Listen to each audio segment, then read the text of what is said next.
В 13 главе книги Откровения говорилось, как в последний период земной истории, который Писание называет «Великая скорбь», как дьявол будет иметь такую, наверное, главную цель, чтобы обманным путем и шантажом, и угрозами заставить людей, максимально всех, заставить людей поклоняться ему в образе тех своих ставленников, которые будут делать его дело. Это мироправитель или антихрист, и лжепророк, который будет содействовать всему этому, делая различные ложные чудеса, убеждая якобы в том, что этот антихрист и есть настоящий Христос, и ему нужно поклоняться. И одно из методов, которые он будет использовать, кроме этих ложных обольщений, будет угроза жизни тем, кто не поклоняется, и будут экономические репрессии, потому что, в принципе, весь мир будет как одна система, политическая, экономическая, и люди, не поклоняющиеся антихристу, не смогут не покупать, не продавать, и тем, кто поклоняется, он будет ставить такую как бы метку или знак на лбе или на правой руке. Эта метка будет иметь в себе имя этого антихриста, имя или число, которое означает его имя. И вот 14 глава говорит, что Бог предлагает, и как Бог убеждает, что все-таки мы сегодня, и все, кто будет жить в будущем, остались людьми, которые поклоняются только Богу. Откровение, 14 глава. «И взглянул я, и вот Агнец стоит на горе Сионе, и с ним 144 тысячи, у которых имя Отца Его написано на челах».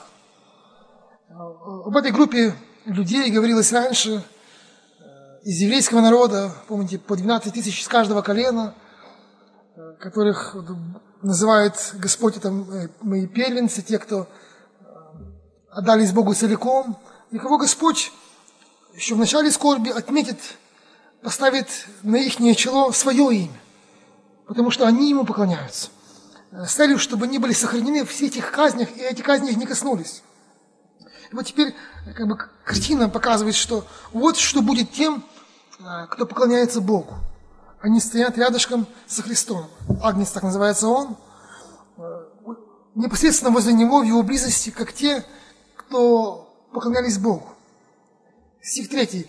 Они поют как бы новую песнь пред престолом, то есть это на небесах, и пред 4 животными и старцами.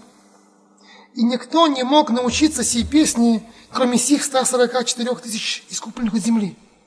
Вот они в этом близости у Бога на небесах, с Христом, и им дана возможность выучить особую какую-то духовную песню, которую как бы не под силу петь никому другому. И, наверное, стихи «Дни ли с женами, ибо они девственники». Это те, которые следуют за Агнцем, куда бы он ни пошел. Они искуплены из людей, как первенцы Богу и Агнцу, и в устах их нет лукавства, они непорочны пред престолом Божьим. Это слово «они первенцы» – это буквально первые плоды. Так евреи назвали лучшие плоды, которые первые дозревали. То есть Бог называет это лучшие. Это те лучшие, кого я собрал из этого периода великой скорби. И из-за того, что они лучшие, они могут петь эту песню, особенную песню. А что делает их лучшими? То, какими они стали, или то, как они послушно прожили свою жизнь перед Богом на земле, подчиняясь во всем, или максимально подчиняясь, как только возможно, в теле Иисусу Христу. Первое, что не сказано, что они девственники. Возможно, это буквально сказано о том, что вот они, понимая, что наступает великая скорбь, и будут трудности, пошли на то, что остались одинокими в своей жизни. Но, может быть, для нас всех здесь говорится о том, что Бог ценит целомудрие, или Бог ценит чистоту, Бог ценит святость. в этом развратном мире мы можем подумать, ну, может быть, не стоит себя сильно там хранить, ну, в целом, чтобы где-то сильно не запачкаться. Но Бог говорит, насколько это ценно, когда мы в своей жизни храним и нравственную чистоту, и чистоту своей жизни перед Богом. Также говорится о том, что, вот в стихе 4, что они следуют за Агнцем, куда бы он ни пошел. То есть они во всем в своей жизни решили всегда подчиняться Богу. Всегда и во всем. И в 5 стихе, что вот их уста чисты. Эти стихи напоминают нам вот похожие слова, сказанные были Петром как призыв к церкви, к верующим. И вот они этот призыв исполнили. 1 глава Петра, 1 Петра, 2 глава. 1 Петра, 2 глава, с 21 стиха. «Ибо вы к тому призваны, потому что и Христос пострадал за нас, оставив нам пример, дабы мы шли по следам Его. Он не сделал никакого греха, и не было лести в устах». Слово «лесть» то же самое, что использует Иоанн, где переведено лукавство. Вот они идут за Ним во всем. Это пример жизни, жизни в теле, но когда максимально, как только можно, люди стремились жить чисто и свято. И Бог говорит, это лучше. И они поют эту особую песню, что как бы все небо как бы, в восхищении слушает их хор святых и посвященных, и особенных людей.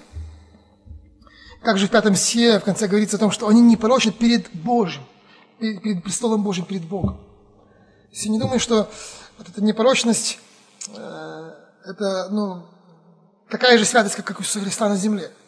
Это говорит о том, что они максимально стремились так жить, как Христос, но стали все-таки непорочными, когда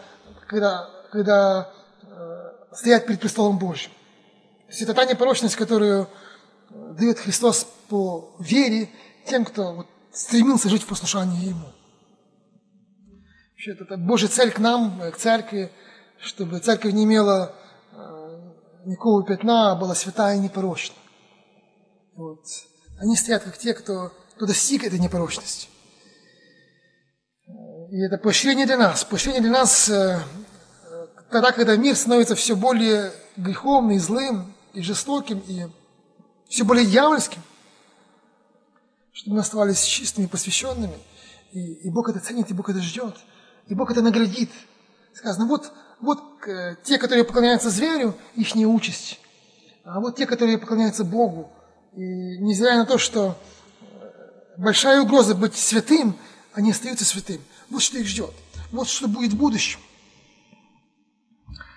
Из стиха 6 Бог доносит информацию людям, которые во время великой скорби все-таки дают себя обмануть и идут за дьяволом. Бог через ангелов стучится в их сердце и предупреждает о судьбе, которая ждет поклонникам зверя. Стих 6, Откровение, 14 глава. «И увидел я другого ангела, летящего посредине неба, который имел вечное Евангелие, чтобы благовествовать живущим на земле, и всякому племени, и колену, и языку, и народу, и говорил он громким голосом». Ангел, летящий по небу, говорит людям, которые боятся зверя и поклоняются ему. Вот что он им говорит. Убойтесь Бога. То есть не зверя нужно бояться, а убойтесь Бога и воздайте Ему славу. Бойтесь Бога, а не зверя. Поклоняйтесь Богу, а не зверю, ибо наступил час суда Его. И поклонитесь сотворившему небо, и землю, и море, и источники вод. Потому что только Он реальный, великий и настоящий. Он творец всего видимого и невидимого. Дьявол воцарился на время в его творении, но будет Божий суд. И все, кто поклоняется этому зверю, тех ждет наказание. Убойтесь Бога. Этот призыв говорит о том, что есть еще шанс для покаяния, еще остался. Но он остается с каждой секундой все меньше и меньше, потому что время уходит. Вот, наступает час суда. Уже очень-очень скоро и грядет второе пришествие, будет его суд. Снова другой ангел, 8 стих, и другой ангел следовал за ним, говоря, то есть другая уже весть, другую проповедь. пал Вавилон, город великий, потому что он яростным вином блуда своего напоил все народы. Следующий ангел говорит о том, что ждет тех, кто пойдет за зверем, что ждет, что будет в самом центре его престола. Вавилон – это город, который будет его столицей этого антихриста. И он называется город, который яростным вином совращал народ. То есть был таким примером, который вызывал всякие страсти греховные у людей. Может быть, показывая, рекламируя греховный образ жизни, безбожного существования. И Бог говорит, и этот город, этот центр, и он упадет. Стих 9. И третий ангел последовал за ними, говоря громким голосом: кто поклоняется зверю и образу его, и принимает начертание на чело свое или на руку свою, тот будет пить вино ярости Божьей, вино цельное, приготовленное в чаше гнева его, и будет мучим в огне и сере пред святыми ангелами и перед Агнцем. И дым мучения их будет восходить во веки веков, и не будут иметь покоя ни днем, ни ночью, поклоняющиеся зверю и образу его, и принимающие начертания имени его.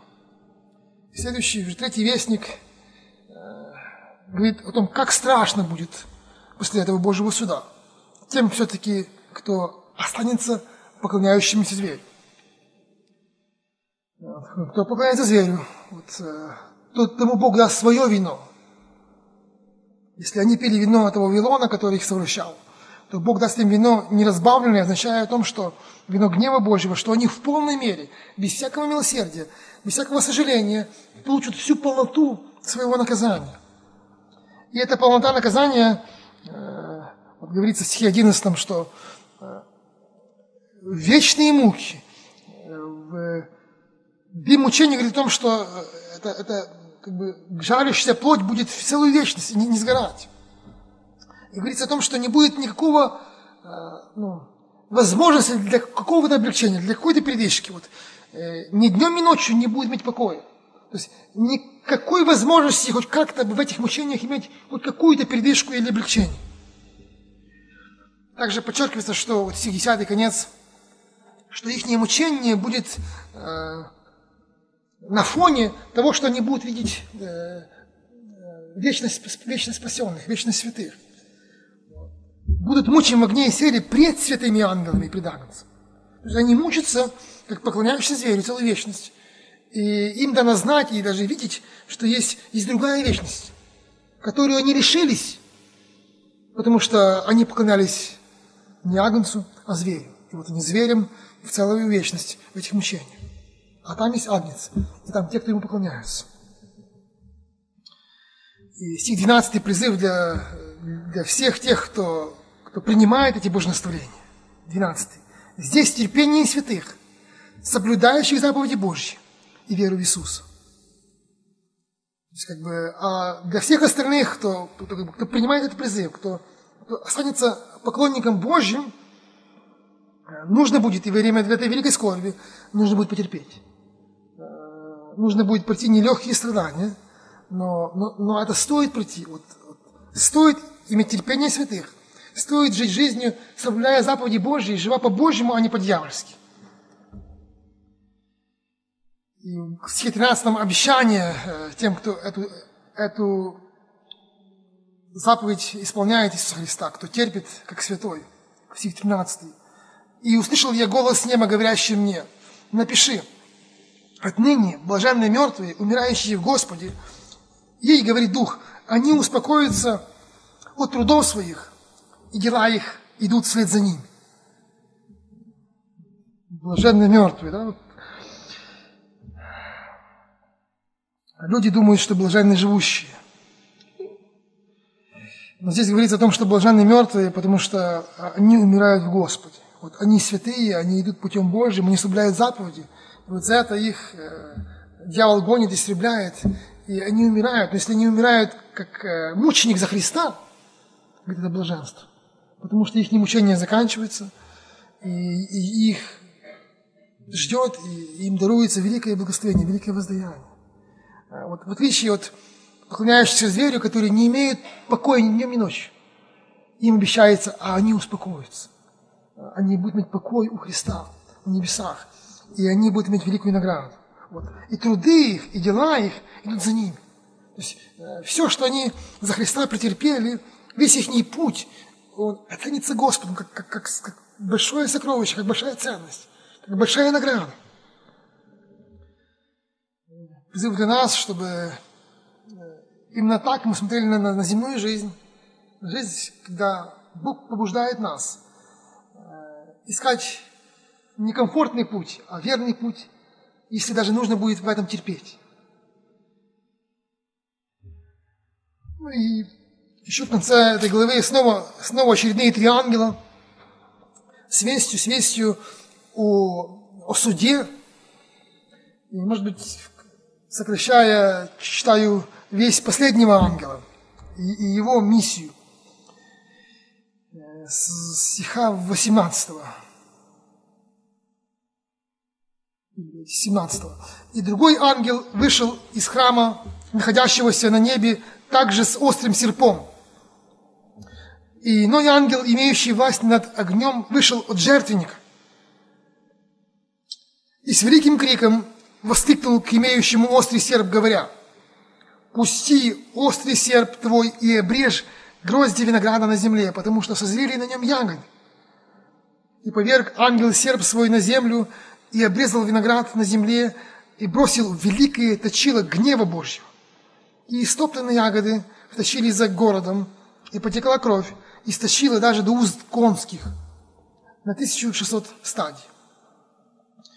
В 18 стихе говорится об особом ангеле, который выходит с миссией, чтобы Божье воздаяние коснулось всех, и нечестивцев, и тех, кто поклоняется зверю, когда будет второе пришествие Христа. И сказано, что он выходит от жертвенника. Помните, ранее, я вспомню, так 6 глава, стих 9. «И когда он снял 5-ю печать, я увидел под жертвенником души убиенных за слово Божье». Да, вот, стих 10. «И возопили они громким голосом, говоря: доколе, владыка истины, не судишь и не мстишь за кровь живущим на земле, за кровь нашу». Эти души убиенных, убитых мучеников во время великой скорби, и вот эти души, хотя их тела на земле убиты, похоронены или кинуты в какую-то общую могилу, а эти души уже на небесах. На небесах, и там в небесном храме у жертвенника. И они ходатайствуют: Боже, за нашу кровь святых должно быть воздаяние, как Ты сказал, за кровь праведных. И сказано, что пока потерпите, это скоро будет. И вот это скоро наступает. От этого жертвенника приходит этот ангел с вестью, что все, уже время наступило. Пора этих, кто лил кровь святых, пора их кровь пролить. Пока наступило время их наказания. И оно описывается вот образом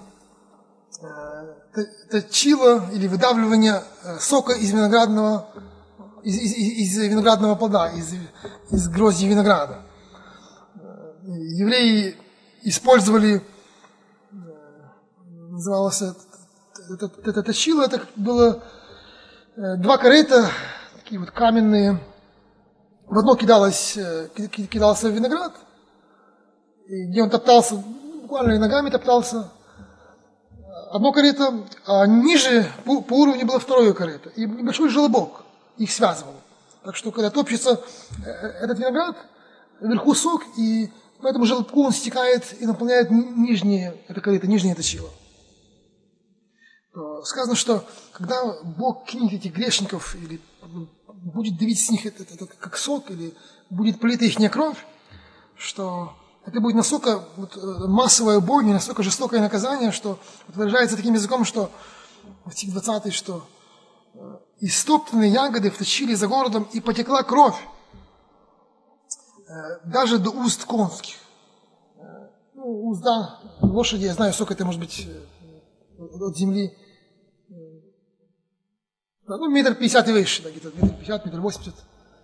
Такой уровень, по идее, оно должно было быть, если вот есть одно точило, или одно корыто, вот есть второе, по идее, нижнего корыта должно было хватить, чтобы собрать этот сок. Но насколько это мера гнева Божья большая, что это корыто не вмещает, и эта кровь выливается, или этот сок. И понимаете, до такого уровня, что вот, или 1,5 и выше метра, как река, течет, и расстояние, которое указывается, это примерно 300 километров. Образ, показывающий, как насколько Бог в гневе своем на грех, на нечестие, на невинную кровь, которую проливают люди. И если Он откладывает наказание, это означает, что людям это сойдет с рук. И в этой главе еще раз говорится о том, что Бог страшный, святой, но благо для всех и для нас, когда мы, понимая Его святость, будем в благовении жить перед Ним, потому что и награда для таковых очень велика. Чтобы и этой историей будущего, мы были вдохновлены на свое настоящее, на свою жизнь, жить жизнью просто человека, который во всем следует за Христом, просто живет по Его заповедям, просто верен Ему и поклоняется Ему одному. И, собственно, сегодня для этого мы собрались, чтобы еще раз читать Его слова, еще раз думать о своей жизни, чтобы соразмерять и принимать для себя, для того, чтобы вместе Ему поклониться. Для того, чтобы тогда, когда вокруг люди поклоняются к чему угодно, разным формам заулированных идолов, что мы собрались здесь и поклонились живому, настоящему Богу, который нас возлюбил, который нас желает спасти. И это пусть будет Ему во славу. Аминь.